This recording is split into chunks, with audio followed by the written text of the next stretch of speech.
Assalamu alaikum wa rahmatullahi wa barakatuh. You're tuned in to Newcastle Fast FM. Welcome back to our Monday night show on the Baker broadcast. Assalamu alaikum from myself and our special guest, Dr. Abdul Haqq Baker. Assalamu alaikum. Wa islam tilla. Alaikum assalam wa rahmatullahi wa barakatuh. Jazakallah khair for joining us again. Thank you very much. I was just checking my phone because I got a message telling me that I needed to check something. Something's gone live, and I've just realized it's me. It's this going live, but because I've subscribed, I'm getting notices that this is what I'm up to. So for our viewers, please do subscribe, like and get involved, inshallah. This discussion is as open as it can be, inshallah. We want you to be involved. We want you to connect, share with us your comments, share with us your thoughts, and we will try to engage as much as possible as we can throughout this next hour or so together, inshallah. Just wanted to quickly recap from what we did last week. Last week we discussed quite a few things, but along the core of our discussion was around the societal SWOT analysis. And this is part of what Dr. Abdul Haqq has studied, has brought to the fore, and is part of his work that he does internationally, mashallah, and with the UN as well, and I suppose in this week again at a conference digitally in the US. And so we were looking at sort of the SWOT analysis, and we drew a chart, and we looked at between the opportunity and the weakness. For those of you that know what SWOT is, it's strengths, weaknesses, opportunities, and threats. So between opportunity and weakness, we had the hybrid identity. Between threat and weakness, we had resistance. Between threat and strengths, we had undetermined identity. So this is the place where people not quite sure where they're going to go, and they can go either way. They're kind of on that edge of which path to go on. And then between strength and opportunity, we talked about legitimized identity. I'm just going to bring that up to the camera. Hopefully that should be quite reasonably clear. Again, I have the writing of a doctor, but not necessarily the qualification as yet. So again, assalamu alaikum to all your viewers. Thank you for this, inshallah. We're going to continue the discussion around legitimized identity, looking at that quadrant where you've got strength and opportunity coming together, inshallah. And that's where we want to pick up. Yes, Dr. Abdul Haqq? Right. That's right. And again, thank you for that summary. It means that what I said was explained clearly, alhamdulillah, from before. But what we want to look at in the legitimized identity, that's the ideal citizen. That's the ideal character. And from a religious perspective, if you remember the three categories that we discussed last week that Sheikh Uthaymeen had given the classifications of the rightly guided youth, the youth who has corrupted beliefs, and the confused youth. And I think that the last one, the confused youth, was, as you mentioned, that hybrid identity, not the undetermined identity, not quite sure which way they're going. And they're positioned in a very vulnerable area of society in that instance. And this goes in with the theme today, choosing your friends wisely. So the legitimized identity is that rightly guided character, that individual who is more certain about their identity. That therefore places them in a part of society, or a position in society where they're able to progress, benefit not only themselves but others. And some may say that's an ideal, but it's a reality, because if that legitimized identity was in the minority, we would have chaos across the world. On the whole, the majority of people, of mankind, are in that legitimized bracket where they're law abiding. They strive for the common values of peace, security, cooperation. But as we've mentioned, that can change depending on the societal context. What changes in society? Is there repression from the government? Are there other factors like we're seeing in the West, and especially in the US at the moment with what happened following George Floyd's death? If there's a change in how particular administration or government bodies like the police have changed tactics or deploy a particular tactic, that legitimized law-abiding identity can become a resistance identity in that quadrant where there are weaknesses and threats. Yeah, I just want to pick up on something from that, because I know you did something in a conference in the US, and there was stuff you were talking about around the I think, I mean, to be honest with you, I think just even labeling it white supremacy is problematic. I think it should be called a white supremacy delusion, and it should be pitched as that it is a delusion, and that it is a minority within that follow it, but it is a delusional mindset that one feels superior in that. But I think when we have a society which is based on the constructs that uphold that structure, because we've been looking at sort of where the Black Lives Matter movement is, and how it's starting to really unearth issues here in the UK. And, you know, like people like yourselves that I've spoken to, but even other people who work in various types of industries have talked about, you know, basically just because of the color of the skin and alongside their gender, they've been really sidelined or pushed to the side, and it becomes very easy as a construct to be able to push that to the side. And when we talk about a legitimized identity, that legitimized character of doing that, there has to be that safe space where one is in to be able to function and carry yourself out in that way on a day-to-day basis. And I think that's an important point. I always talk about layers, as you know, and a macro and a micro level. So when we're talking about legitimized identity, that ideal identity, we need to look at two perspectives.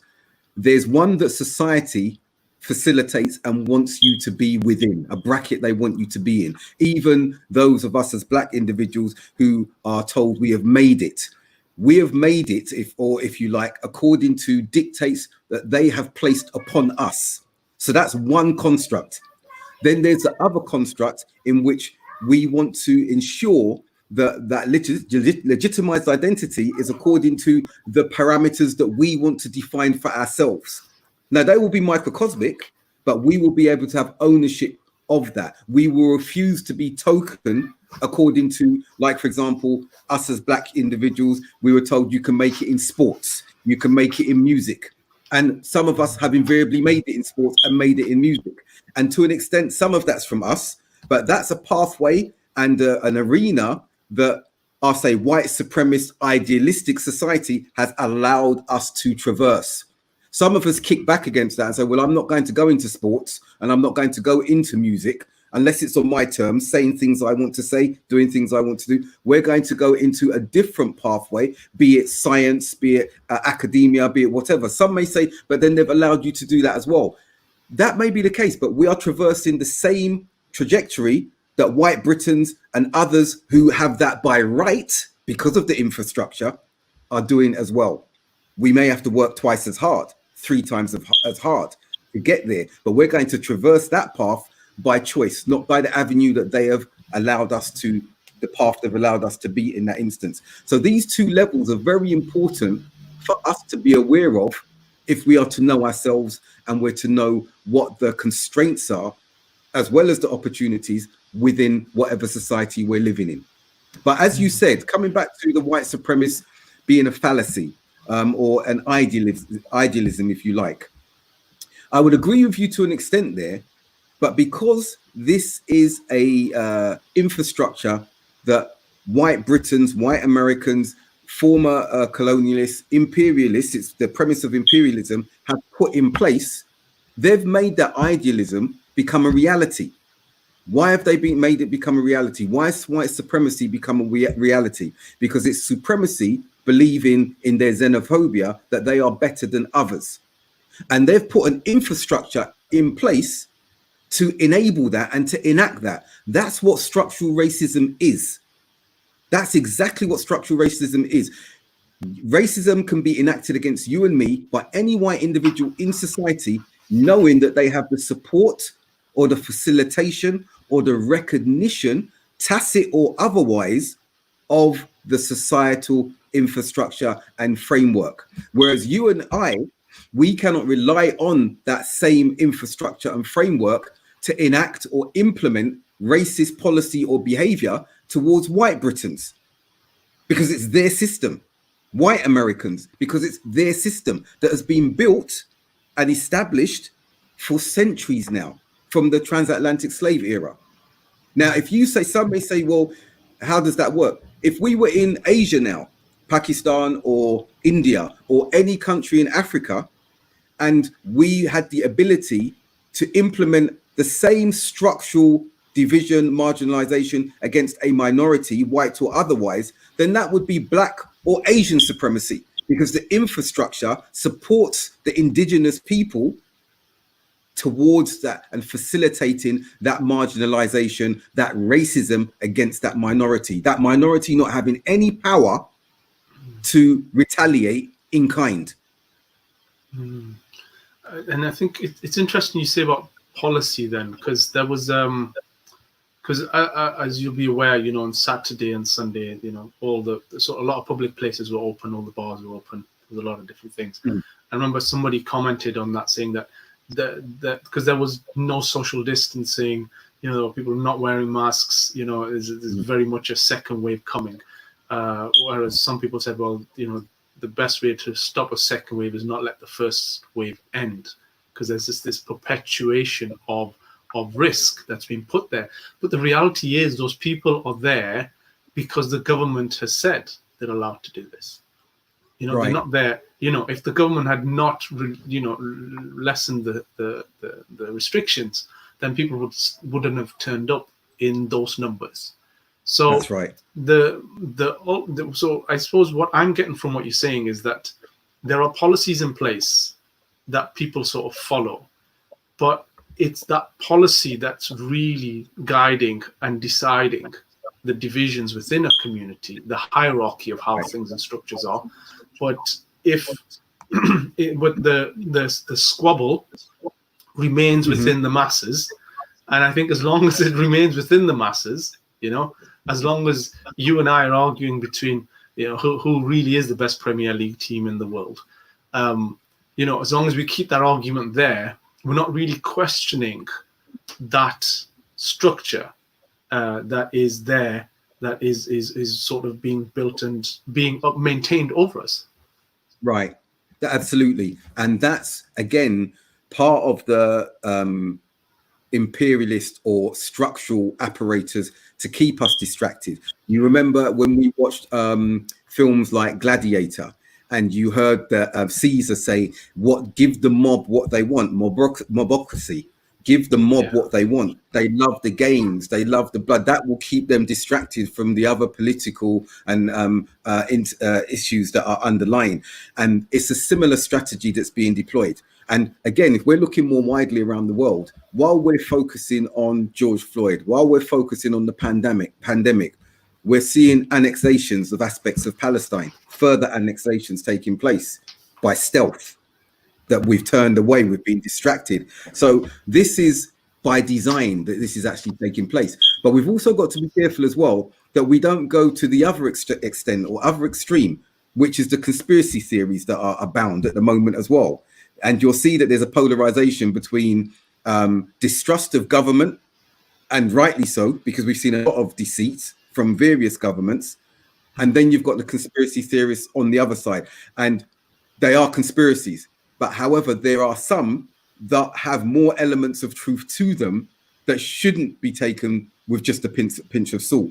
But it's difficult for us as the layperson to focus on the intricacies of these two polarizations.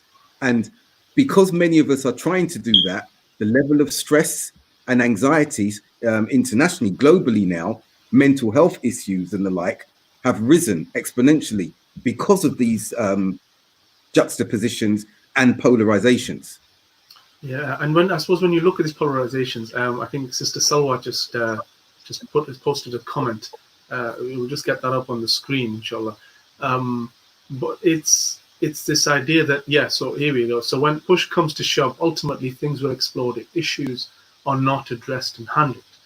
And I think we've kind of, I don't want to keep repeating ourselves, but change ultimately comes when that push comes to shove. We've not seen anything, like I said, whether you look at the suffragettes, whether you look at any kind of so-called liberation or removal of a colonial power, colonial invaders from a particular place, it has come through that struggle. It has never come through from everybody sort of sitting around a campfire and sort of saying, you know what, this would be a good idea and this is the right thing to do. So there is that issue that is still underlying, and I think sometimes, like I've worked in various things, and one of the things that I've always said is that it's not who's got the most fight to go for it. It's who can last in that fight the longest. Yeah, That's right. So your organization Right. might be small, but you're not funded, or you don't get funding for certain things. So the larger organizations just have to wait for you to kind of gas out, and then they'll step in. And that's really literally how I've seen large sort of governments and councils and things like that just wait it out because they can. They've got the means and the resources to do it. That's a very good point. But then we have, which is, I think, excellent from the perspectives of faith. We have really good examples where we see singular solitude and of individuals. The prophets, peace and blessings be upon them, for example, righteous people standing for a cause, enduring suffering on their own. And we've seen that bring down societies. We've seen that bring down infrastructures. And some might say, okay, these are prophets of God, these are prophets of Allah, and they have that divine assurance. And that's understandable, but there still are examples. But then when we want to look more at contemporary issues, let's look at the last 50 years. Let's look at Nelson Mandela. Let's look at Malcolm X. Individuals who stood against systems, and they gave the ultimate sacrifice in some instances. Nelson Mandela, the incarceration period was not many of us could endure what he endured. Malcolm X, when you want to look at Martin Luther King, they gave the ultimate, which was their lives in this instance. They had support, obviously, but we saw individuals who had a vision, who stood against injustice, continued, galvanized the masses. Remember, that's a collective of individuals with no power or might behind them. And they stood and they proclaimed their voice, and those voices came together in unison. So whilst those conglomerates and these big caucuses and these governments, they do use the might of their apparatus against the masses, against the people. They do that. But like we're seeing now, that doesn't always succeed when you see a global resistance, when you see a local resistance in that instance as well. So the change often comes from the grassroots. And that change, if it's consistent and sustainable, like how was slavery abolished? You've got Europeans saying it's because of us. No, let's look at Haiti, the most affluent or wealthiest of slave-owned properties and lands, and they revolted. They defeated the French, the British, the Americans. They defeated them because of their resolve to say no more. So we have that within us, that human element of resistance. Again, as people of faith, Muslims I will refer to specifically, we have that iman, we have that belief. We have statements from the Prophet, peace and blessings be upon him, sallallahu alaihi wasallam, where he told individuals of people being sawed in half and having their skin raked from their flesh, but that did not make them recant their belief. So we have that, and that's more powerful than any resource governments and institutions can place to prevent us from rising against injustices. But I think it raises a very interesting question then for me in what you've just said, is that, yeah, we are looking for that change. But ultimately, as the Prophet ﷺ said, is that our leaders come from amongst us. Do you know what I mean? They don't drop from the sky. Do you know what I mean? No. They don't, no. They don't, they don't arrive in a package in an alien spaceship. They're from us. They're from our ilk, our community. Generation 2, above, below, whatever. They're from us. And we know that Allah says in the Quran that until a people change themselves. Yeah, there's no change that's going to come until a people change themselves. And this is why, as Muslims, this idea of revolution or of fighting something is something that is a little bit alien, because until the masses are ready for that change. The reactionary process is exactly that. It's reactionary, and it's just changing one person for somebody else. And just trying to think. Yeah, it was. I heard Dave Chappelle talk about Maya Angelou talking about the Machiavelli kind of principle, where if the people gather, put them into a pit, let them gather in a pit, and then when one of them rises, give him the villa on the mountain. Yeah, and if he doesn't take the villa on the mountain, kill him, basically, right? And this idea that when people come together, they will get a voice, but that voice will then be taken off and kind of lauded and given high status, but again moved away very much from the masses and held in that high esteem. And by doing so, and if that individual doesn't accept it, then yeah, deal with them. That's the Machiavellian way. But otherwise, you give them that, but you create that separation. Then the next person from that pit rises again.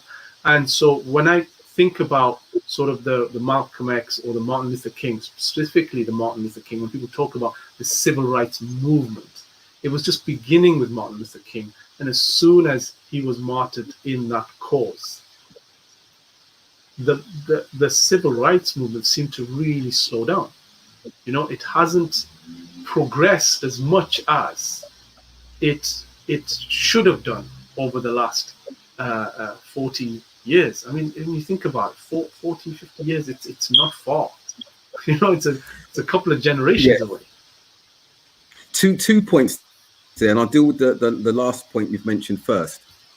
I think that the civil rights movement has been hijacked, and that's from the UK perspective. When you look at that sort of movement there, racial equality, and from the US, and it's been hijacked by a myriad groups that have just been conflated with justice for Black people. And I don't necessarily subscribe to that dilution of that single Black cause.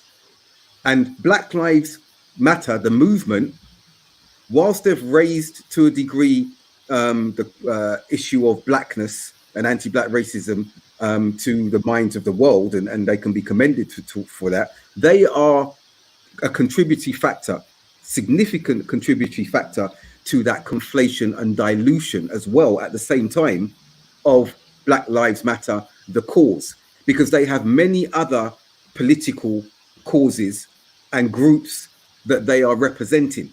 And we saw them emerge in London, the different marches that were taking place. And I'll be frank and open, the LGBT and all these other marches that started taking place right under the umbrella of Black Lives Movement, the cause. And this happened in the UK as well. We've seen over the last few decades with the BAME conflating everyone together. So you have Black and everyone else. And some may feel, oh, this is controversial, what I'm saying. Why should it be? Because you don't see that with other entities. You don't see that with other pressure groups. They stand in solitude. They're very focused about what they're upon, and they won't take anyone else coming to conflate or join their causes with them. And I think that that's a problem. You're right with what you say about the civil rights movement. I would say it's because it's been diluted so much, and the Black issue comes up intermittently like it's doing now. But moving back to the earlier point that you made about Machiavellian politics, very good point that you've made, because that is the way of the system, and that is what Nelson Mandela was accused of into some instances. Malcolm X used to accuse Martin Luther King of being placated and only speaking within the confines of what the white supporters and benefactors would allow him to do. Malcolm X himself, initially, when he was with Nation of Islam, would not move beyond the premises or the parameters that Nation of Islam gave him. And when he left the Nation of Islam and embraced Orthodox Sunni Islam, he became freer. And in becoming freer, he was perceived as more of a threat, not to Nation of Islam only, but to wider society.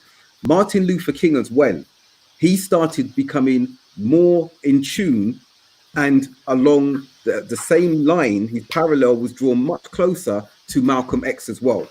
And his message post the Watts riots, post visiting North America and seeing the condition and poverty of the black communities there, that radicalized his speech. His stance against Vietnam caused him many enemies from the former liberals that were aligned with him, and that made him even more dangerous in that instance. But I want to move to one point. I remember reading years ago a fictitious book called Pompeii, and what came from that story, talking about they were talking, was partly true, historical, about what happened to Pompeii, the volcano, Vesuvius, and everything.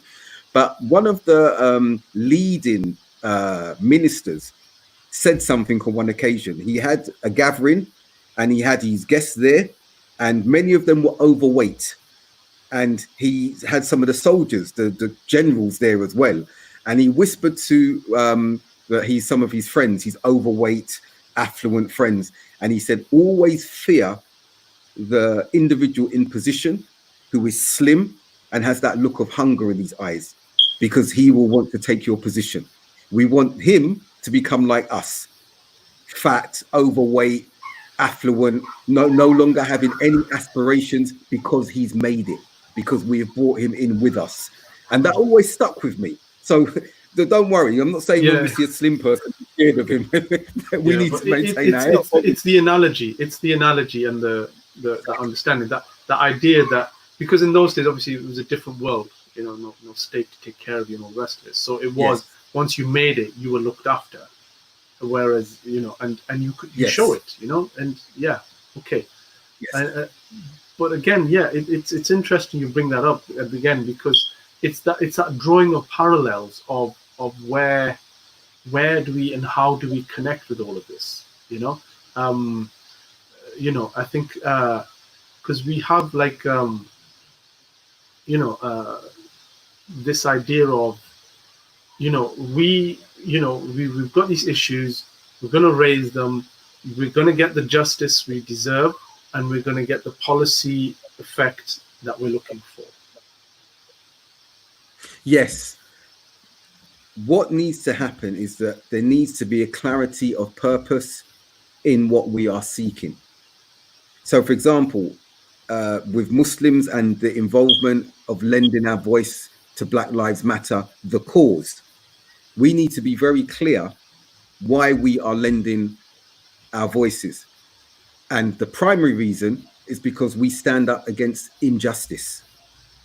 Now, alongside that has come the discussion about the statues and toppling of statues and what they represent. Generally, as Muslims, that's a non-starter for us, because conclusively, idols and statues and what they represent is something that is in polar opposite and contrast to our monotheistic beliefs. We don't do that for anyone or anything.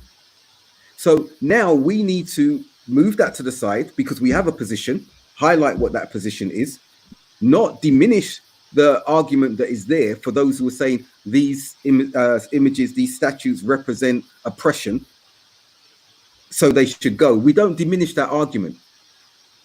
However, we redirect the focus to living issues. We've got live things happening. We've got Black people being killed. We've got systemic racism that continues until now.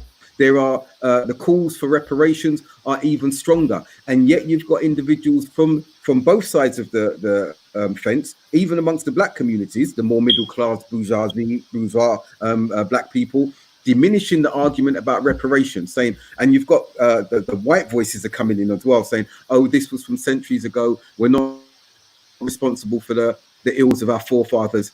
Okay, accepted. But that's easy enough to be said and done when you can look at 2015 being the final year that reparations were given to the slave owners and their descendants and the institutions that benefited from that. So what's good for the goose is good for the gander. So we need to be really focused on what the issues are without it becoming as diluted and distracting as it has been now. Because some say, so what are we doing? Where are we? What is the argument? You've got those who are nostalgic towards the monuments and saying, well, Winston Churchill, he saved the war for us, which again is another issue that is a reality. So we hold him in that esteem. So even more polarization is being taken over this particular issue here, which should not be the distracting factor. If that's got to be a narrative that's taking place parallel to the main cause, then it should be the underlying current, not the main current that overtakes why we are focusing on Black Lives Matter as a cause today.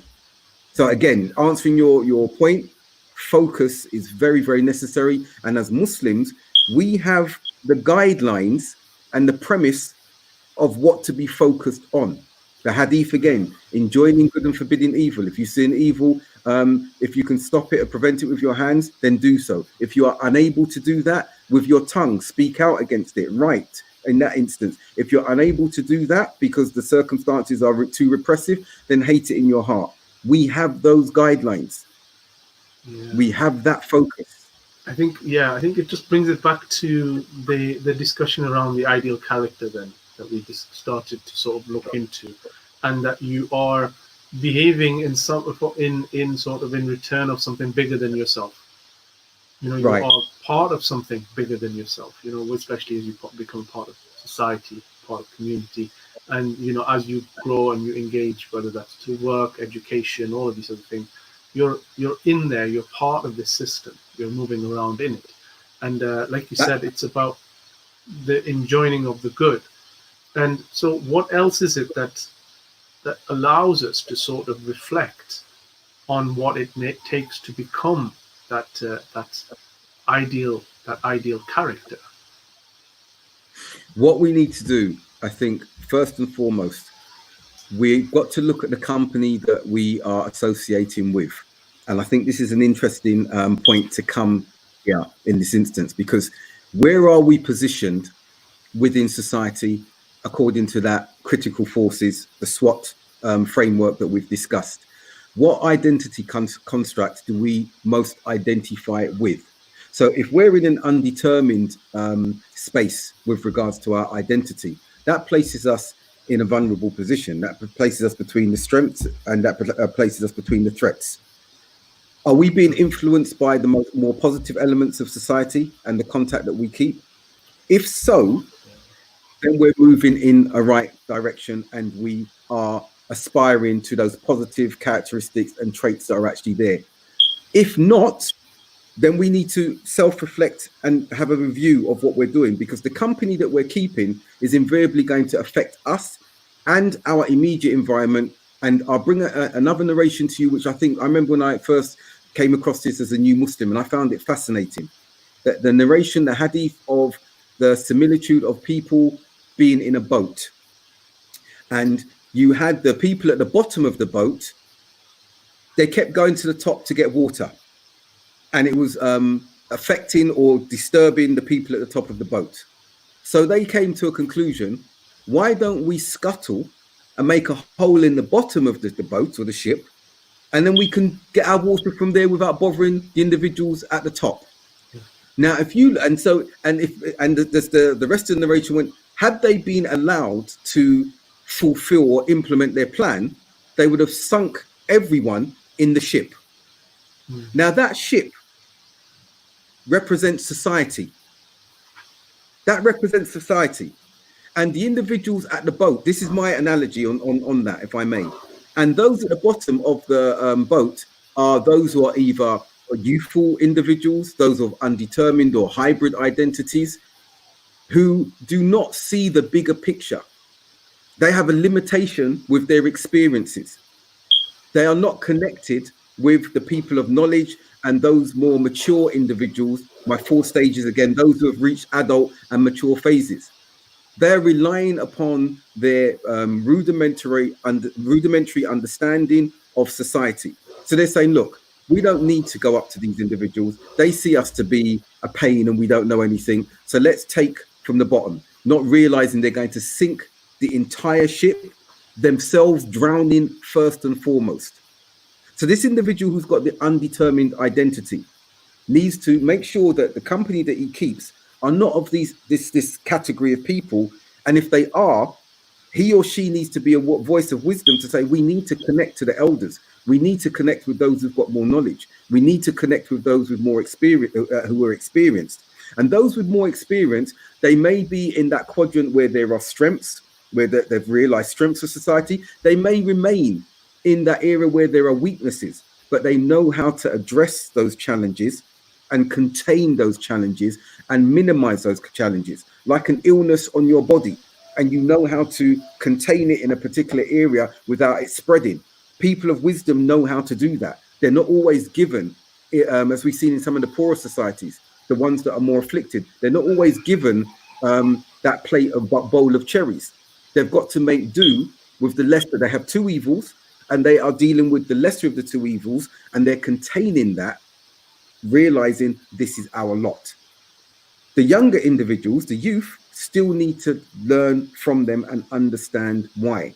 And I want to bring a very important point on that, what I'm saying about minimizing, but learning from those who have a restricted lot or restricted circumstances. Kanye West, who's now put in that he's going to run for president. Yeah. I have to laugh at that because it is laughable. He first made that claim in 2016, I believe it was. Yeah, it was a while ago. He sort of said it at a thing, and yes, he's been very quiet. He's been very quiet about everything that's been going on. And yes, to be honest with you, even Taylor Swift spoke up about it. Respect to her. She actually went out and said something. But yeah, sorry, go on. Yeah, it is. So, yeah. Kanye West a few years ago mentioned, and I'm saying about when from the youthful perspective and the lack of comprehension, for him to have said that slaves being in that condition for 300 to 400 years was a choice. For him to have made such an outlandish statement, again, shows that lack of understanding and comprehension of the plight and what they had to deal with, what they had to endure, why some of them were placid somewhat, some, not all, because we know the resistance continued and continued and continued to the point that we are what's treading on their shoulders today, and can speak and live as we are in a land that wasn't originally ours. We had been, our forefathers had been shipped there. So that knowledge base, no matter where the elders are, no matter where the experience are they in an environment of strength and benefits, or are they an environment or community of weaknesses, risks, and poverty? Elders are posited in both of these environments, and we cannot shun one because we want to aspire to the other. We need to ensure, and we need to ensure that we are benefiting from both polar opposites from communities, whether our parents are affluent or whether we know uncles and aunties are in poverty. We need to understand that dynamic, because we may end up in either of them at any given time, or our children might end up in any given time. And if that doesn't happen, still we remember the hadith, the narration. Never look at those above you, because it's going to cause you disdain, envy, and such like. Always, when you're feeling down or dejected, look at those worse off than yourselves, and then you'll become more grateful to Allah that you're not in their plight or condition. Yeah. It's just, I'm reflecting on that hadith about the boat. So at the bottom, we have the youthful people at the bottom. And just want to just quickly read out Sister Salwa's comment that we have the most beautiful deen, we have the most beautiful religion given by guidelines given to us, alhamdulillah. We are, mashallah, blessed people. We need to apply what we learn from Allah subhanahu wa ta'ala. So I think that kind of balances with what I wanted to sort of bring up in the idea that you've got this boat and they're going up to the top level, but they feel like they're being a nuisance. To understand? So it's kind of like, I'm being a nuisance to these people. Isn't it better if I come up with an idea of my own and I don't have to bother these people again? So is that because where does that feeling come from? You know, why are these people feeling that nuisance, and why are they not connecting with those people? Because there's obviously a miscommunication that's happening there. You know, the people at the top must or should know that the people down below are going to come up for whatever's on the top level. They're going to need that resource. They're going to need it there, and it takes that nurturing and that idea of of bringing that I suppose it's looking at kind of where the fragments are within the community where we're not engaging and we're not kind of dovetailing to come together to support. I think that's a good point. And it comes to staying with the analogy of the ship from the hadith. It comes from understanding that with youth, there is that branch. It's a characteristic of youth, of youthfulness, impatience, thinking that we know everything already, thinking that our elders have become placid, cowed by the system, not understanding that the parents were once there. The analogy of the building that we discussed in Ramadan again, they're at a horizon that we're not at, but we are not considering that they can see much further than we are, and they were once at the level that we were at, so they know that what our horizons actually look like. So they're not doing that at the moment. And those at the top need to show that understanding and impart to them that they understand their ambitions, and allow them to come up to the top of the boat to witness how and when and to draw the water, and why it doesn't have to be done at a whim, that they need to know how to economize. They need to know how to get themselves to a particular level of understanding of life, of worldly matters, academia, religion. And then having that understanding, they will know that they don't have to come up every moment for water, small bottles of water, that they will come up less frequently with bigger containers or a system by which they can draw that water. Understanding, experience, learning from elders having that understanding of the condition of the youngers in society and facilitating their growth. That's another key thing, facilitating the growth of the youth, because some parents, some elders don't do that. We want the youth to grow in a manner that we have placed on them as confines. And sometimes and often our children and the young are better than that. They have more energy than that. But we are conditioning them in a way that we were conditioned by society. And so it becomes a perpetual problem. We've got to be very careful of that. We see a child of ours, or we see youth that we don't quite understand, that they're not conventional like the other children, and we become worried about that. We become worried. We want to find a bracket to say there's an abnormality there, when it's not necessarily an abnormality. It may be a skill. This child may be a genius. Whether they've got a condition or not, there's still a talent and a skill there that we need to facilitate without clipping their wings. Yeah, subhanAllah. It reminds me of when the Prophet ﷺ would go with Abdul Muttalib to the tribal meetings and sit and listen. And this is obviously going to have an influence. And I remember Nelson Mandela talked about it too. You know, he said that because his father was a tribal leader, and he said that right.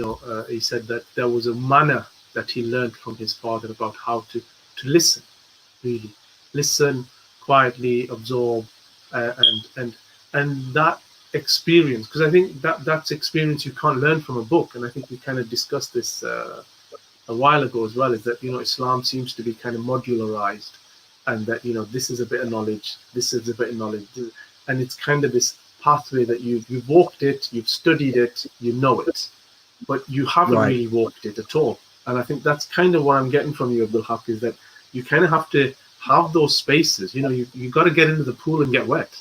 You got to yes. get onto the bike and take off the sides and wobble and fall possibly, but have somebody there right. to kind of hold the back end and sort of go, okay, you know what, you're going for this. That's right. Or that's whatever right. The analogy you want to use. And I think we're yes. not getting that intergenerational fluidity of things. Yes. I'm not saying it's because it's not a one-way process. It's definitely a two-way process.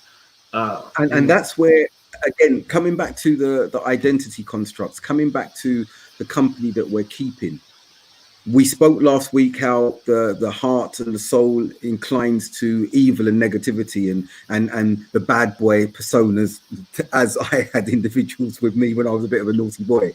Mm. And what we need to make our children understand, and what they need to understand, is their company defines them. You mentioned at the outset of this show about the leadership, that they come from among us. And we know from one of the Sahaba, I believe it was, when in the Kitab book, one of the Hadith books of Bukhari, I think it is, Kitab al-Fitan, when the youth came to one of them and said, look at what we have got with the leaders, we need to revolt. And he enjoined that against them doing that. And he said, we get the leaders we deserve. We get the leaders we deserve.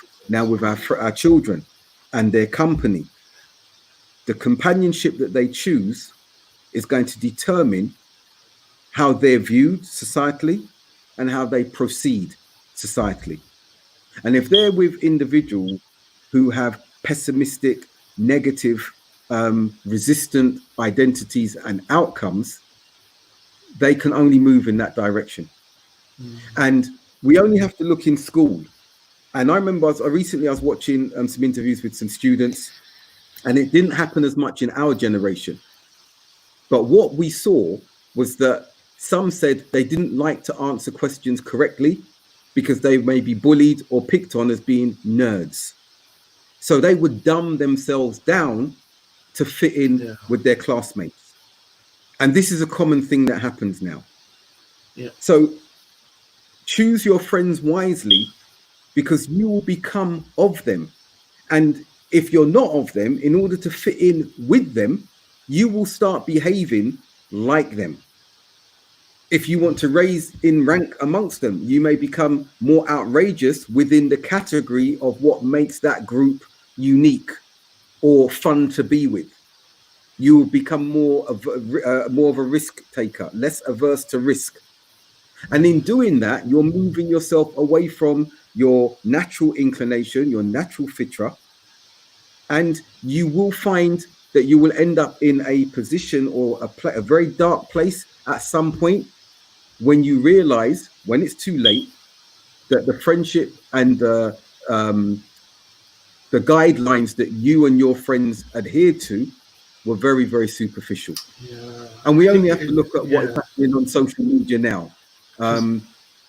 That social media, so many people are looking at what is being placed on social media and trying to live to those aspirations, which are by and large false, by and large fake, by and large unrealistic. And look at the unhappiness it's causing amongst who? Those with the undetermined identities, those who are still developing their characters because they're still malleable. There's two things that really jumped out for me there from what you said, Abdul Haqq. One was around leadership, and not necessarily about the leadership that's sort of from the powers and so on and so on. Talking about personal leadership. And then the second thing you've said about when you kind of choose your friends because you're determined to get somewhere.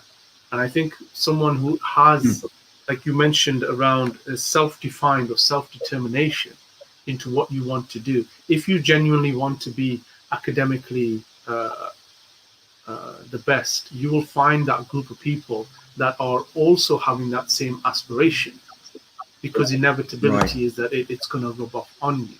And if you're not able to find that circle, but you're undetermined, the chances of you connecting with that kind of group are diminished. So it's that knowing of yourself, like we're talking about this ideal character, is that you're able to define for yourself at least where your goals are. Now, obviously life happens, things change, that's all there. But at least you're able to say to yourself, this is where I want to be. You know, whether it's in 6 months, 12 months, 5 years, whatever it is, you know, this is where I want to be. So like you said, I mean, let's just use that the Instagram kind of lifestyle thing. You know, my friend was saying that, you know, it's Instagram is you on the best day. That's what it is. It doesn't show you the bad days. It doesn't show you the slog and the hard workout. You know, it doesn't show you the effort you spend in the gym. You know, and there's a few videos coming out now, people talking about how difficult it is to maintain just the diet. Right. Never mind the workout, Yes. it's the diet. You know, you said you see this, you see us pumping all these weights and we look awesome, but what you don't see is when we put the weights down after that set, we're exhausted. You know, we limited our amount of water, we limited amount of carbs, we're just drained out, and we look the part, but we're not feeling that look of that part. And so I think then That's right. coming back to the ideal character, it comes to knowing kind of what you want then. It does. And the only way that you're going to know what you want is spending those times on self-reflection, in your prayer, after your prayer, moments of dhikr. These things are really, really important, because in this fast-moving world today, we spend very little time on reflecting on who we are, what we want.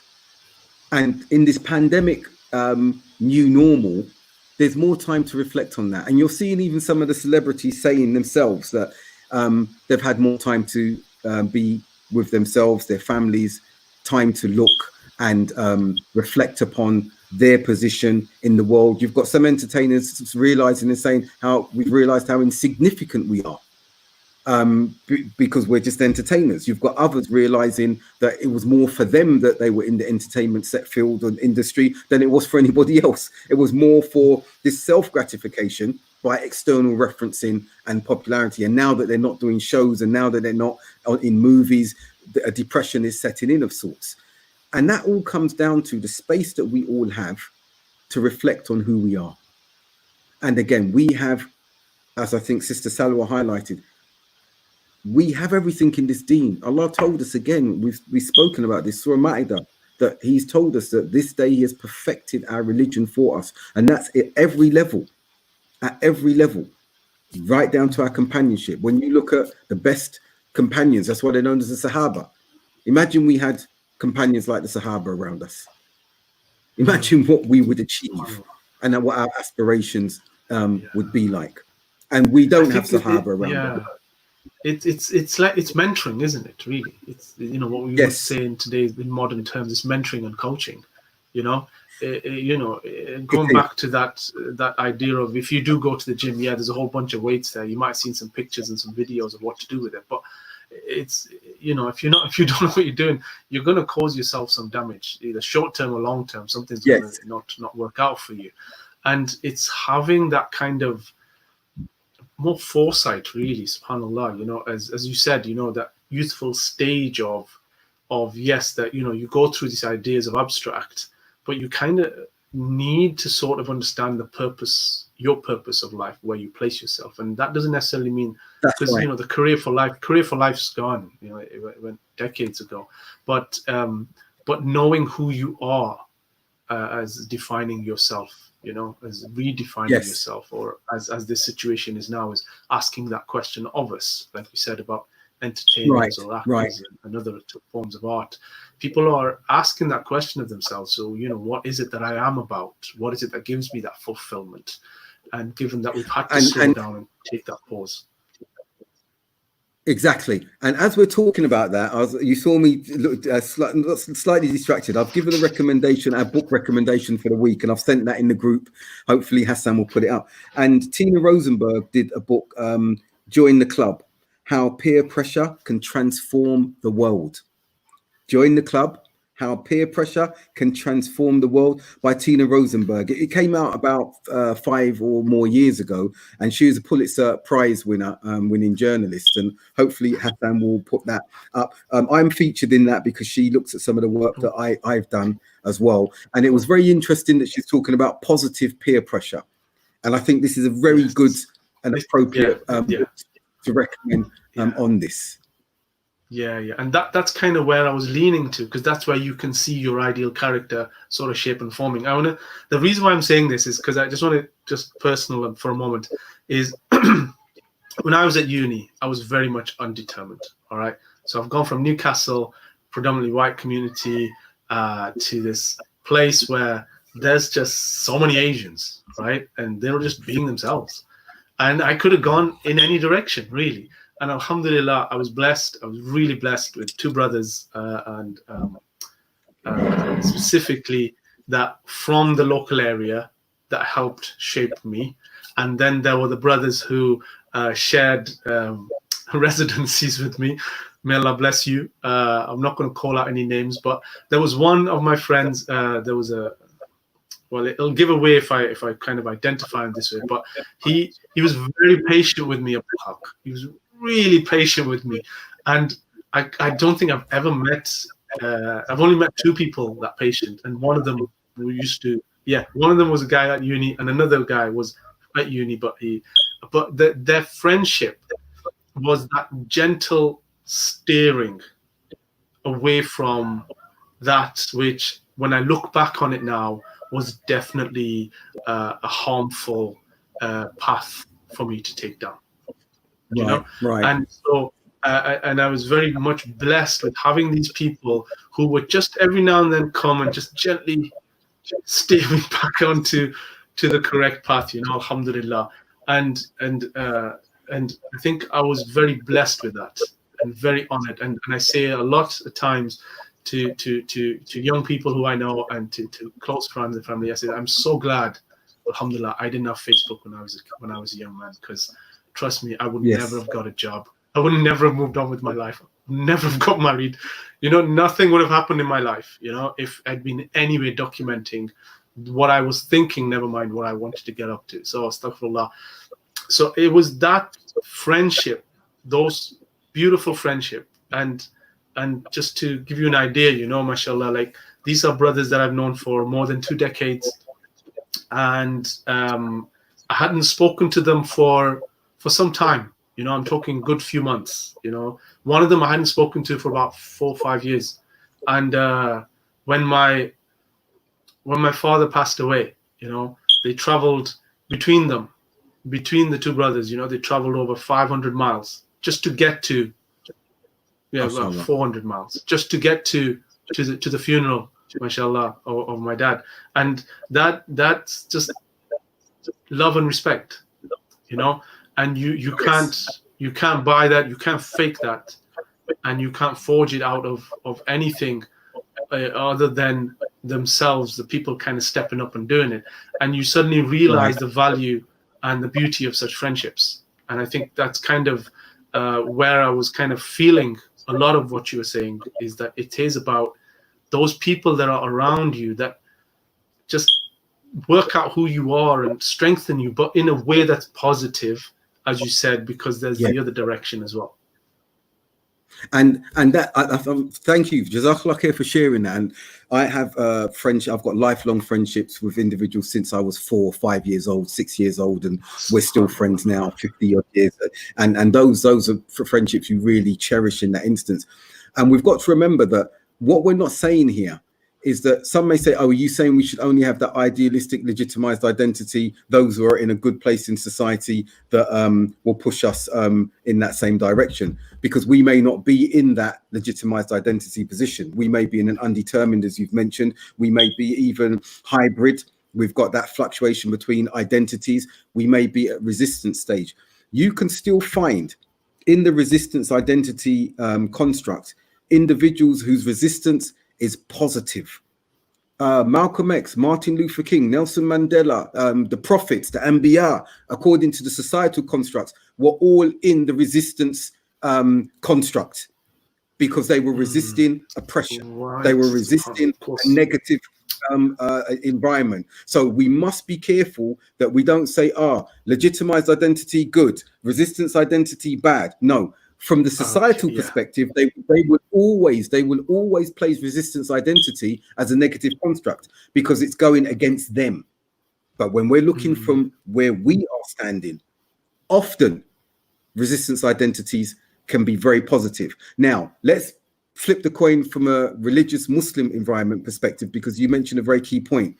Muslims are not taught, and it's not within our dictates, to revolt and overthrow rulers. We've got clear guidelines on that, and we're not speaking to that scenario whatsoever. But within Muslim environments, we have scholars, we have students of knowledge advising leadership, advising rulership, whilst having elements of resistance, but being in the legitimized aspects as well, because they are part and parcel and intrinsic to the society. So there's a unique construct where that duality of identities can often be amongst our scholars. Some, you see many saying, oh, why don't the scholars speak openly against the rulers and their scholars for dollars? Because we have dictates that say you shouldn't do that, that you should advise the ruler behind closed doors as emphatically as you need to. And I'm not here to defend rulers and go into politics or anything. I'm speaking about what the religion says.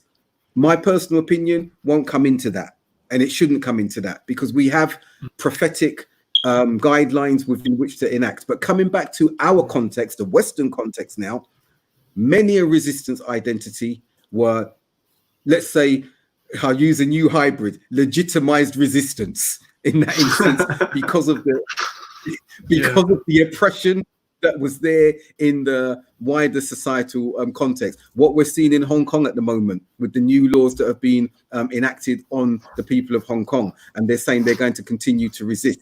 They see that resistance as a legitimized resistance because of the repressive laws that are coming in from mainland China. So we need to remember that. We cannot say, oh, that child is bad, and what he said against the teacher or against the school or what he's standing for is bad. Stay away from him, because then if that was the case, we'd have people like Malala, what's her name, the Nobel Prize winning Pakistani. Malala Yousafzai. You've got her. You've got what's her name, Theta Grunberg, who's standing up for climate change and everything now at the moment. They are in resistant identity constructs, and they are evoking good. So again, resistance identities are not necessarily within a Western construct bad. It's interesting, because I think what it also sort of highlights to me is that around your idea of okay, so we'll just have a read of that comment in just a moment. But just before we get to that comment, Dr. Abdul Haqq, is around conflict versus complementary. And I think that's kind of where this has kind of come up at an interesting point, kind of what you talked about, the different quadrants. If you could just read out that comment, please, for me, Dr. Abdul Haqq, on the screen. Okay, yeah.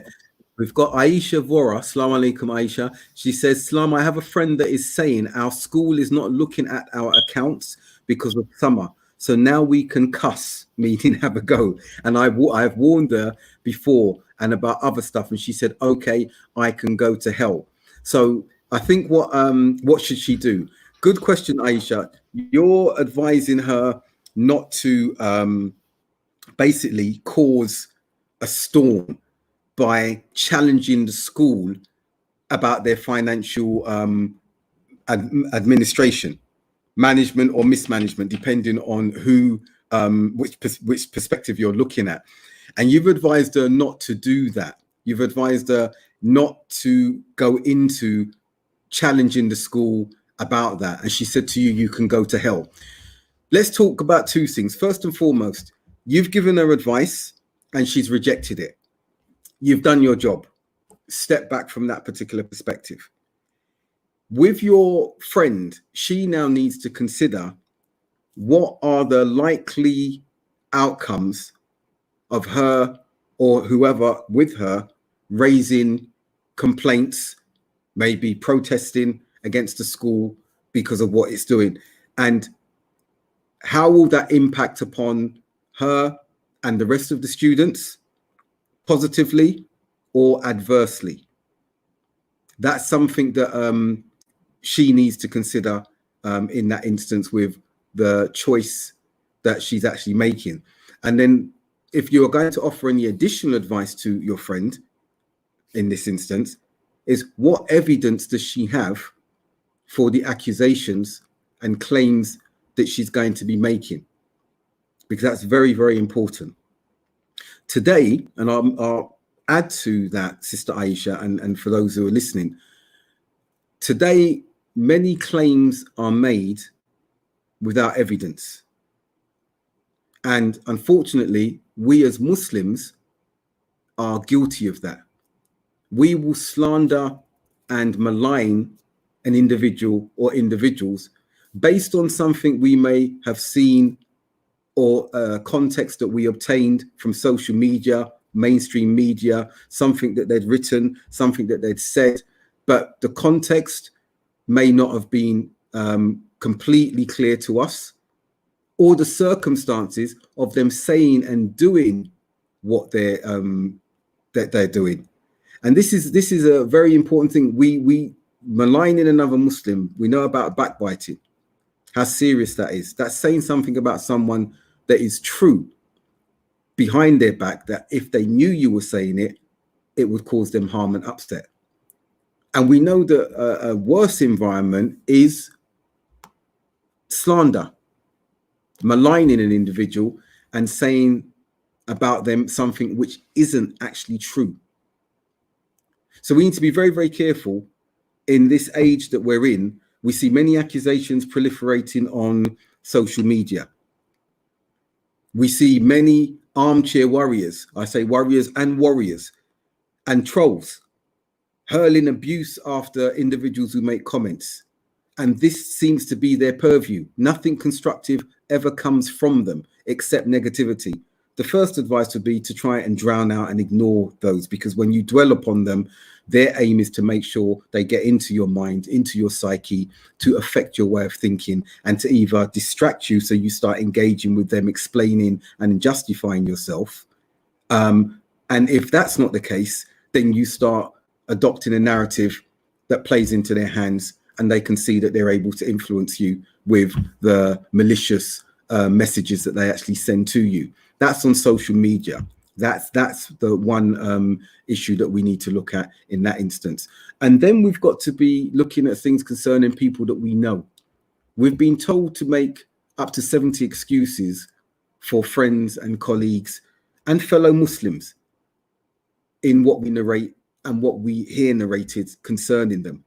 And unfortunately, we've adopted a very Western culture in where we want to find out whatever salacious information we can concerning them, or if it's not that, if they make a mistake in what they've said, to trip them up and hold them to task about that error, and hopefully try to humiliate them in that instance. And again, these are traits that are not from us as Muslims. It's unbecoming of us as Muslims to be speaking in that manner.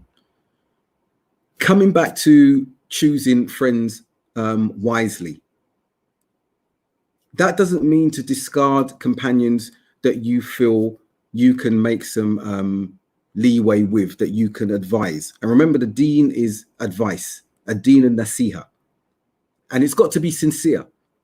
Because in the day and age that we're in, when we're advising a friend, when we're advising a brother or advising a sister, that's to it. Sometimes, more often than not, it's to impose our view upon them. And if they don't follow what we've advised them, then we castigate and we chastise them. And we even transfer that to another friend. And I advised them about this. They didn't listen. This is why I'm staying away from them. No, if it's advice, it's advice.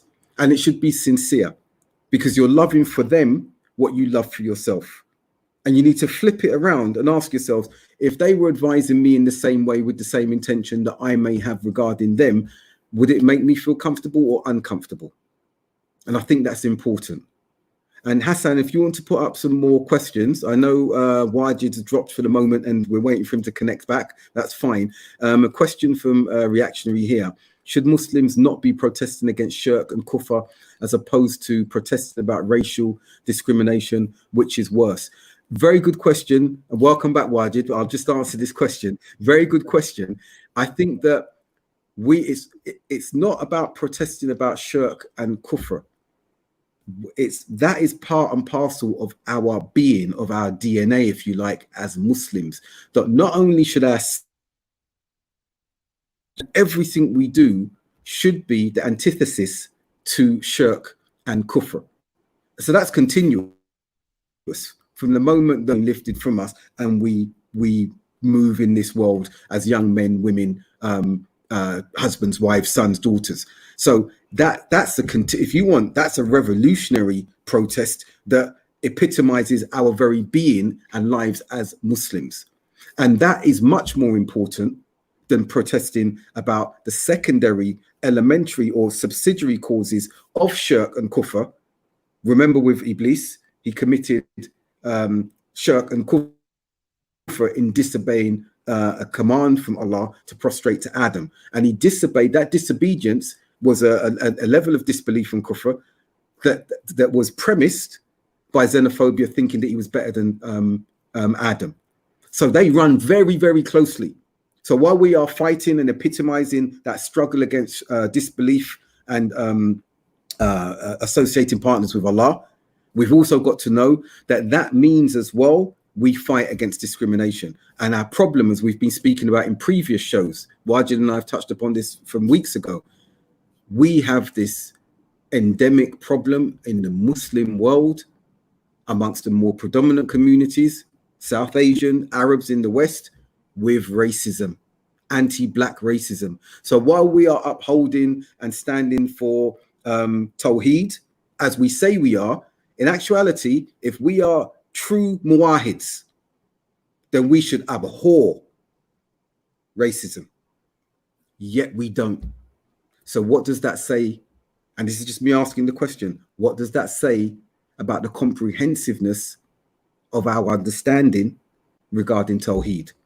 And I'll hand back to Wajid. Welcome back. Just a slight technical issue there. Jazakallah khair. And just to build on what you've said there, Dr. Abdul Haqq, it's that internal balance that needs to be right. You know, when it comes to Tawheed, like you said, if we genuinely can look upon something and we see it as an injustice, that we say that it is an injustice. You know, there's the hadith of the woman who feeds the dog with her shoe. If he feeds it with water, because the animal is going through hardship, but she shows compassion. She shows what is right towards another creature of Allah subhanahu wa ta'ala. And by doing so, she gains her place in Jannah. And so, you know, for us to measure things, that, and this is, I suppose, this is what kind of where we go, kind of like this this idea of having achieved a level, or I've achieved this amount of education, or achieved this kind of level, therefore I've reached my status, I'm on that mountain, and I'm not going back, is in some ways, yes, it works in some parts of our lives, but when it comes to our own self, we talked about, you know, self-identity, self-determination, and complementing facets of our identity.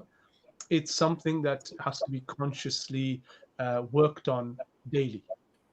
You know, we have to work on daily. We have to focus and find ourselves in those waves of activity.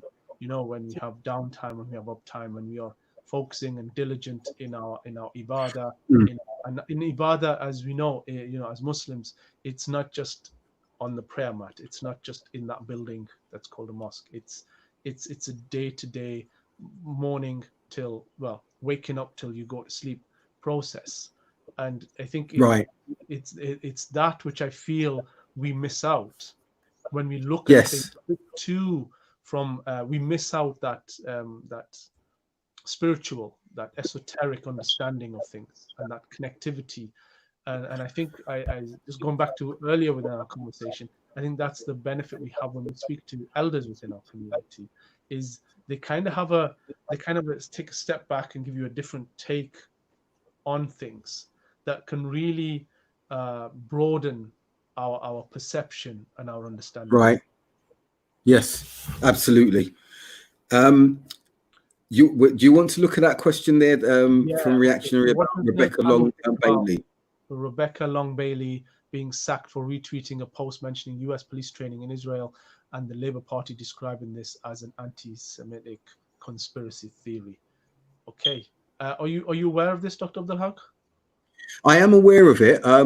I can touch upon aspects of that. I think one of the things we've seen is that the Labour Party now, for example, after what they went through with Jeremy Corbyn, and I'm apolitical in a sense there. I don't get into the UK politics, even though my PhD is in political studies. But my point is, the Labour Party is obviously very, very sensitive, looking at the battering that they got that time over the Semitism that was there. We saw that. I think that sensitivity is something that's prevalent in society, not just the Labour Party, and I think that it's something that needs to be acknowledged. However, not everything that you say in disagreement regarding Israel or a policy of theirs can be considered knee-jerk anti-Semitism. And that's what has begun to happen, or has been happening for quite a while now in that particular arena. And all I would say is this, because I'm not there and I don't follow that particular thread of politics too much, but if something is anti-Zionist, that does not equate automatically to anti-Semitism. Because you've even got Jews who are anti-Zionism, and no one speaks concerning them. I think amongst the Jewish faith, they marginalize them. Those who are Zionists marginalize them, make them out to be crackpots and individuals like that. So anti-Zionism, from my understanding, does not equate to anti-Semitism. Not saying that this thing that Rebecca Long tweeted was either of those. She referred, from what I understood from the media reports, she referred to a strategy of kneeling on the neck and suffocating individuals in America, like George Floyd, being learned from the Israeli forces. Yeah, that's all she tweeted. She highlighted, this is where they learned it from. This is what happens there. And those of you who have not seen, you only have to go and look up on YouTube and everything. You'll see that is a regular practice of the IDF with young teenage boys as well as men in practice. So she was drawing a parallel from what I saw, and we saw Keir Starmer take a very decisive step on her retweeting something which was an apparent reality.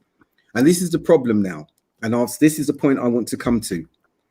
We are living in environments where it's okay to speak about one thing as long as it's not referring to a particular caucus or contingent or constituency.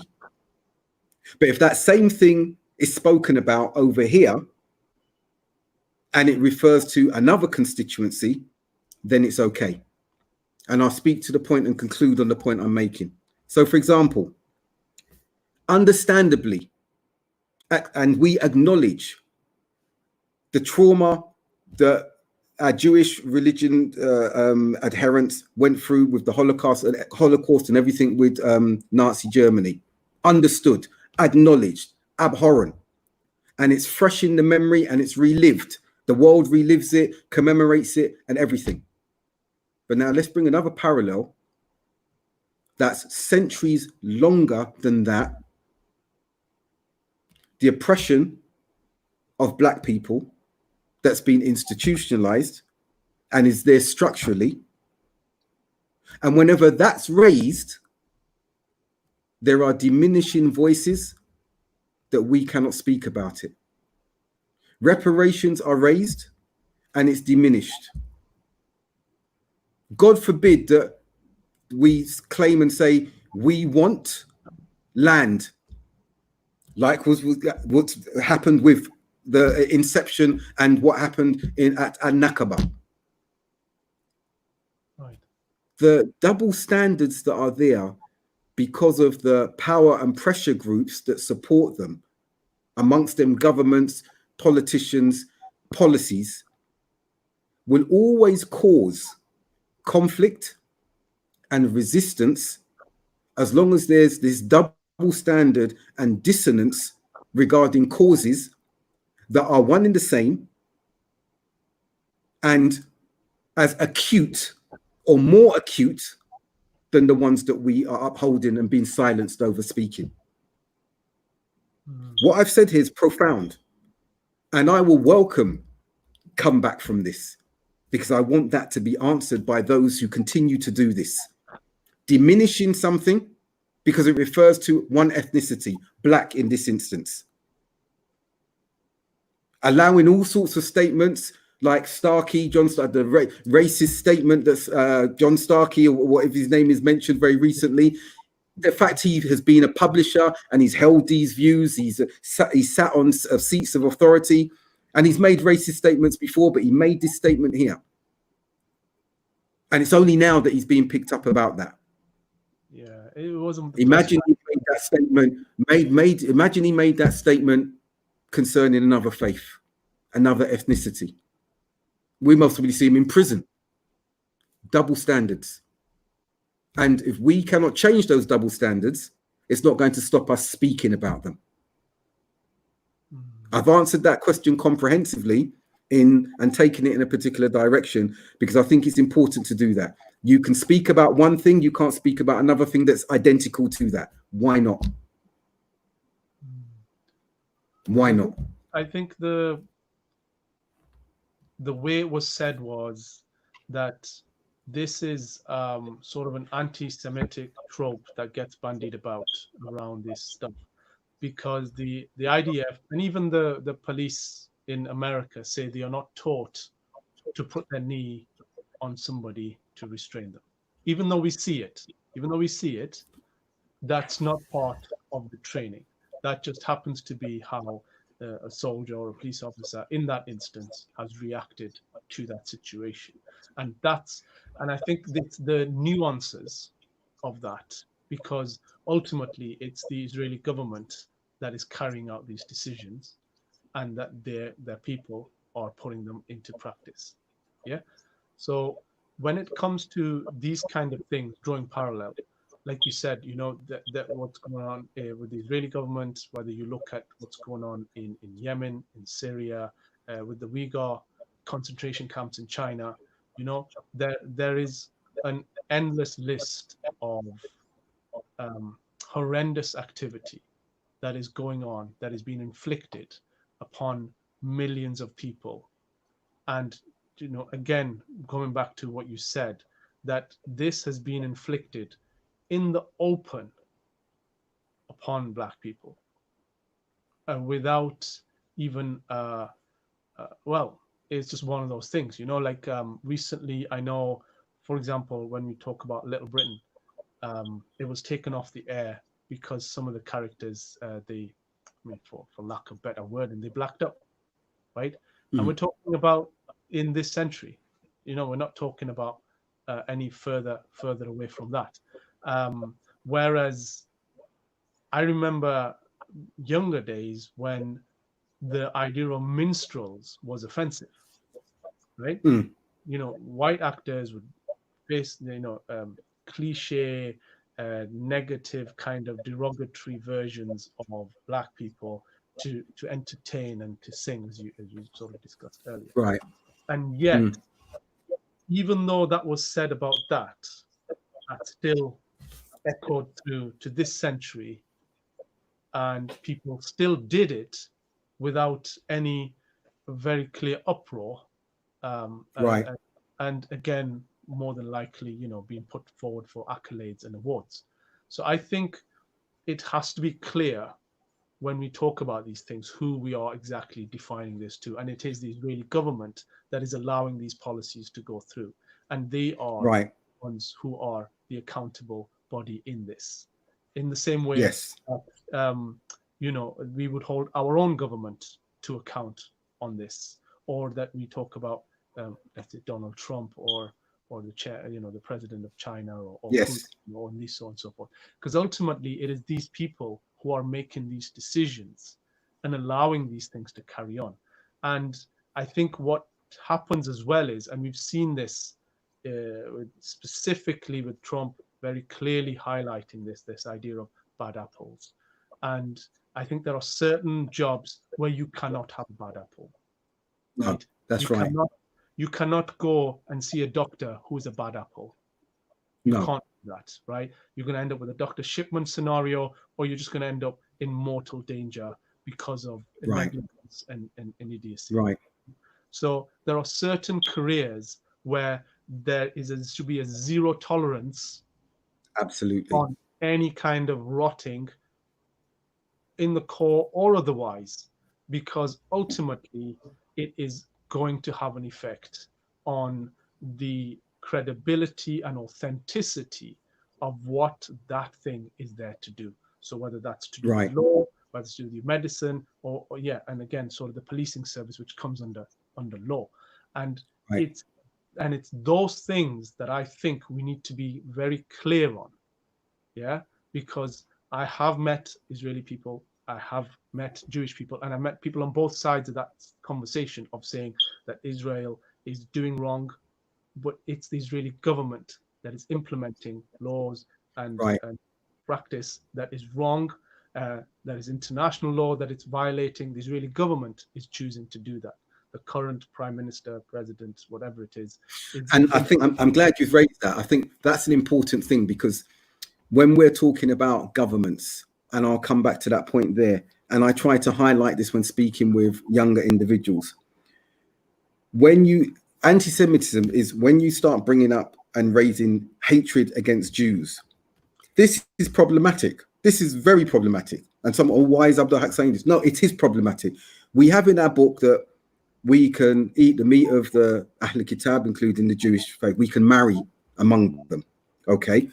That is perfectly permissible to do.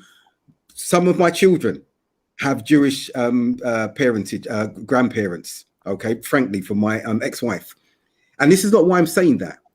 But if we understand our deen properly, and we look to that as our criteria, we would understand, as I've mentioned, anti-Zionism. Zionism is not the same as what we're looking at with regards to Judaism. One is a construct and ideology. And that's about the hegemonic gains and development and establishment of an Israeli state and everything that comes around that. So we cannot, and Muslims have to be very careful here, when they speak of the Jewish faith and Jews, they cannot speak with anti-Zionism. This is incorrect. This is my personal understanding of it. This is incorrect. It's wrong. It should not be done. Demarcation has to be very, very clear. And our religion shows us that. And we even have examples of how our Prophet Muhammad ﷺ was with Jewish neighbors. Visiting the dying child of one of them on his deathbed when he realized he was dying, and he went and sat with him. And he told him, he invited him to take the Shahada. And the Jewish son looked at his father, looked at his Jewish father. The hadith, the narration is authentic. And his father nodded, he said, go ahead. And before that child died, he took his Shahada at the behest of our messenger, sallallahu alaihi wasallam. So when you've got this in mind, how does it equate to the anti-Jewish stance that Muslims have, some Muslims have, on the whole? It doesn't equate to what I've just mentioned here. Now, I'm not flipping it around and saying, okay, turn a blind eye, what's going on in Palestine and everything like that. No, as you said, the government is implementing particular policies. Direct what needs to be directed towards the right cause, direction where it should go. And in that instance, the Jewish government. But at the same time now, we've got to be very careful that it shouldn't become a taboo word, that if we're going to criticize, that we're shut down as it's anti-Semitism, shut down your website, ban this individual, he's this, blacklist him, because you can't say boo about an injustice emanating from a particular region or particular peoples. That cannot be right. There's got to be a balance. And we are those who are here along that pathway of balance. And so we need to know what it is to be upon it. Yeah. And I think we touched on it, I mean, not in this direct way, but we discussed this at the beginning when we were talking about that when it comes to injustice, and we see it across the world, like we said, I mentioned Myanmar, I didn't mention Myanmar, but Myanmar, you see the horrific, what's going on there, the concentration camps in China, as I mentioned, Yemen, Syria, it's just literally across the world. But when we talked about it, we said that when our black brothers and sisters would unify on this, even on the issue of Kashmir, to stand up and say that what is going here is wrong and it is oppressive and it needs to be dealt with. And it is on that basis that we stand up to say that. Right. It is not about, because if I'm correct, the Prophet ﷺ said not to hate anything so much that you could not love it, and not to love anything so much that you could not hate it. And that meant, you may have good friends, but they do things that are so wrong that you can't distance yourself, and you cuddle them too much, and you don't do the right thing by them. But you might hate something. But then, like you said, that like Abu Sufyan, when Abu Sufyan became Muslim, and Hind became Muslim, the Prophet ﷺ did not hate her to that extent where he wasn't able to accept her as a Muslim. And there has to be this thing where it is hating the injustice and that removal of injustice that is fundamental and vital for what is within us. And we were talking about those pillars within ourselves, is that it isn't that, because people can change, and we see that. Yes. And that's ultimately what a movement is about. So when we have these moments of discussion and openness, that we are allowed to have those interactions, but it's done in a way, like you said, never to look down upon someone, but never to allow it just to be festering hate, which is xenophobic, really. It has no real foundation or understanding to it.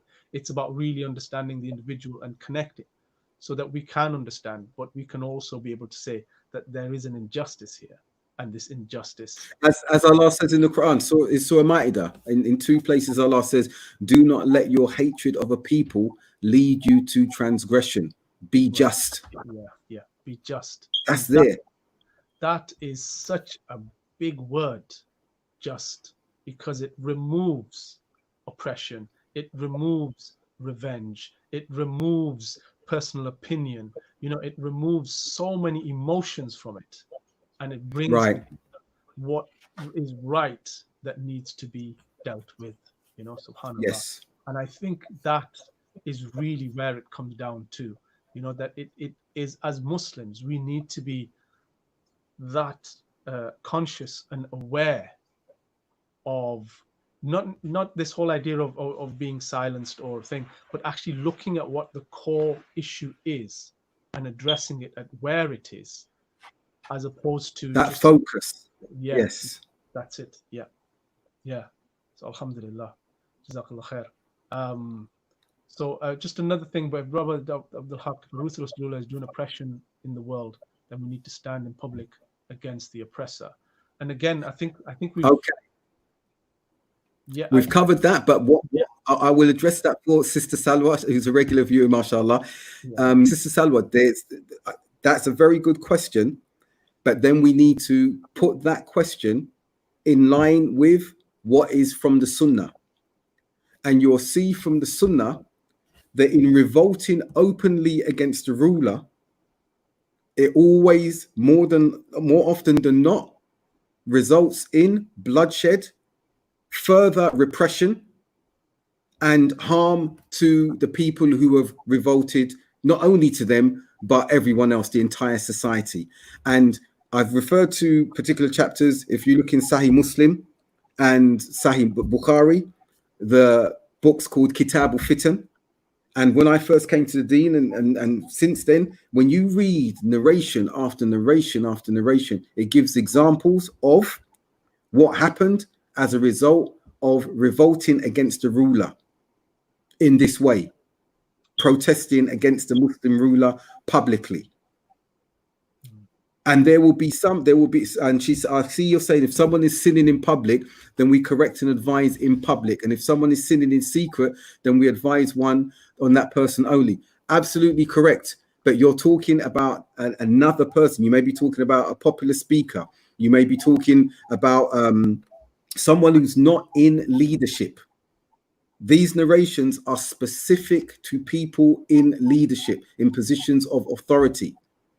And these are from the Prophet Muhammad sallallahu alaihi wasallam. And then we have the athar and the narrations of the companions. So I'm not bringing this to water down what you're saying. It's a very, very important point. But then what I say, yes, we do need to fight against sin. And there are levels.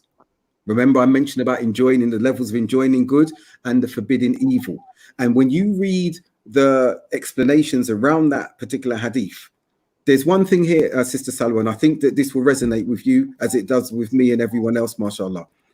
When the Prophet sallallahu alaihi wasallam, when the conquest of Makkah took place, shortly after that, the Prophet sallallahu alaihi wasallam was with Aisha radiallahu anha, and he said to her, he looked at the Kaaba and he told her, if it was not for the newness of the people to Islam, I would have destroyed the current construction of the Kaaba, and rebuilt it to its original foundations.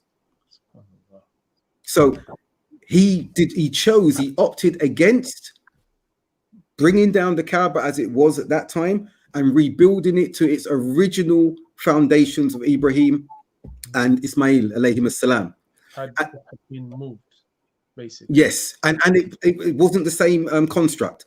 So what was taken from that as a principle, and it's one that we adhere to today, that if in enjoining a good, it is likely to lead to a greater evil, it is impermissible to enjoin that good. If in you wanting to enjoin a good, it's a good, it's genuinely a good, it's going to result in a greater evil,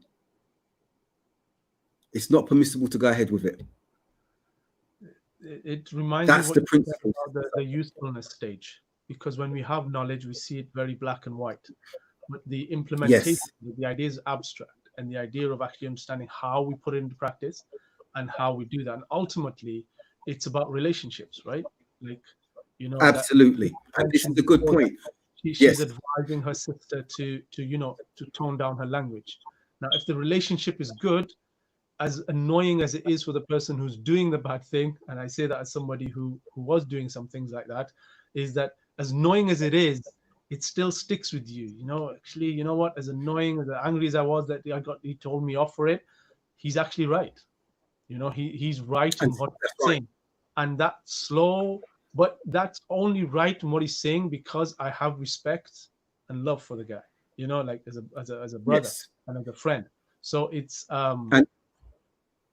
so yeah, it's we have to, because the deen is nasiha, the deen is rahma, the deen is all of these things, you know. And Jazakallah khair, Sister Salwa, for staying with us. We've kind of gone well over time, actually. We're heading towards Maghrib time in Newcastle, subhanallah. So like, can we tie that point up with as Sister Salwa was going? If she comes back and sees this point as well, the analogy and the hadith of the ship. If we look today at those who scuttled the bottom of the boat and made it sink, and then we only have to look at the result and the continuing embers of the so-called Arab Spring. We just have to look at that. And if anyone can say that that was successful across the Arab and Muslim world, I'd love to hear that from them. Because we can ask a simple question. Are these societies in a better condition than before? And I won't answer. This is for individuals to look at that honestly and say, look across Egypt, Libya, Syria, Yemen, Tunisia. Answer. And don't get me wrong. There was oppression and the people were fed up and we empathize with them. And what they were enduring was terrible. But we are a people upon the way of prophetic guidance, as easy as it may be sometimes, or as difficult as it may be sometimes. We are upon that way and not our emotions. And that's what I will say to end on that particular point. Okay, inshallah. Am I allowed to add something? Is that okay? Of course. Yeah. Okay. So what I would say is, yes, it's easy sometimes to look at something and go, it's just wrong. But you talked about impatience, but I still remember the reading about when the Prophet ﷺ went first time to do Hajj, right? So the Muslims are in strength. They've got an army. Yes. They've got a stronghold in Medina. SubhanAllah, they're ready to go. And on the route, they are stopped by people from the Quraysh from Mecca, and they say, "Don't, you can't come. And you have to sign this treaty, and you have to resign these rights, and you have to do this, this, and this, and this." Right? Now, Umar radiallahu at that time is like, right, it's on. Yeah. Like there's no way they can treat us like this. Not now. That's right. Not now when we have strength. Not now when we have the authority and the power, and we have the army, and we can do this. And the Prophet ﷺ said, not yet. Just that's right. Just not yet. And Prophet ﷺ signed that treaty, and Umar radiallahu was fuming with this. He was so angry about it, and he felt like they were being wronged, and they were being wronged, blatantly being wronged and ostracized and persecuted further, despite them being, more powerful and being able to stand up for themselves. But the Prophet ﷺ, in their, wisdom and in their, subhanallah, the guidance from Allah subhanahu wa ta'ala, they, sallallahu alaihi wasallam, said, not yet. And then when they did, Allah revealed after that, as they were returning, you have Surah Fat, the 48th surah. You've achieved a great victory. Subhanallah. Yeah. And so these things need reflecting. They need pondering upon, and they need understanding.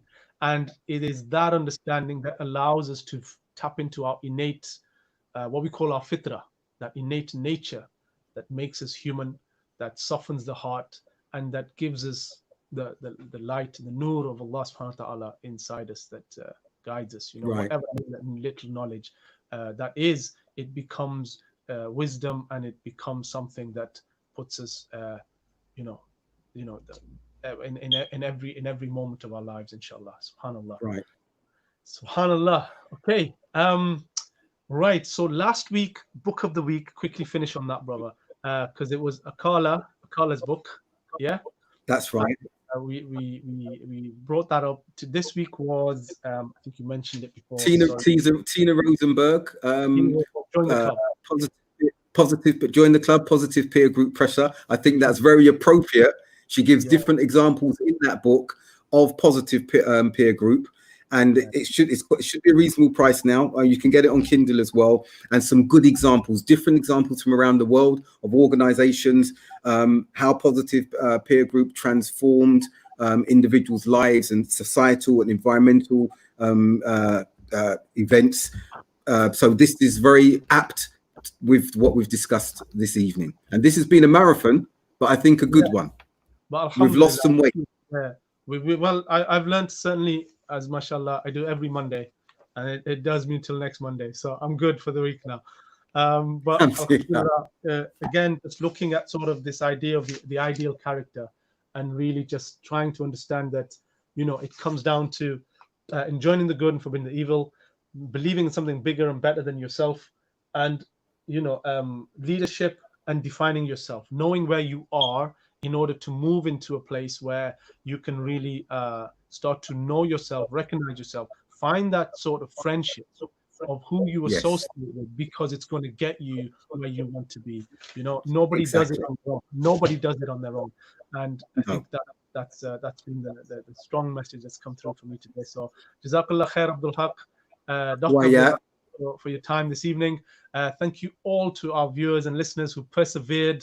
I appreciate it. Has been a longer session, but we've touched on some real issues, and hopefully, inshallah, we've unpacked them. Any comments, any feedback, you know what, we're open to it. Bring it, please bring it, because if it helps us to be better Muslims, we're up for it. If it helps us to be better in the sense of, what I mean to Muslims is that better human beings, increases our understanding, and makes us more better people in our society and community. Bismillah, we're up and ready for it, inshallah. And Jazakallah khair for all of your time. Please like, subscribe, and get in touch. And inshallah, we look forward to catching up with you, inshallah, next Monday. So from us here at Newcastle Fast FM and our esteemed guest, that side, Dr. Abdul Haqq, Assalamu alaikum wa rahmatullahi wa barakatuh. Wa alaikum salam rahmatullahi wa barakatuh.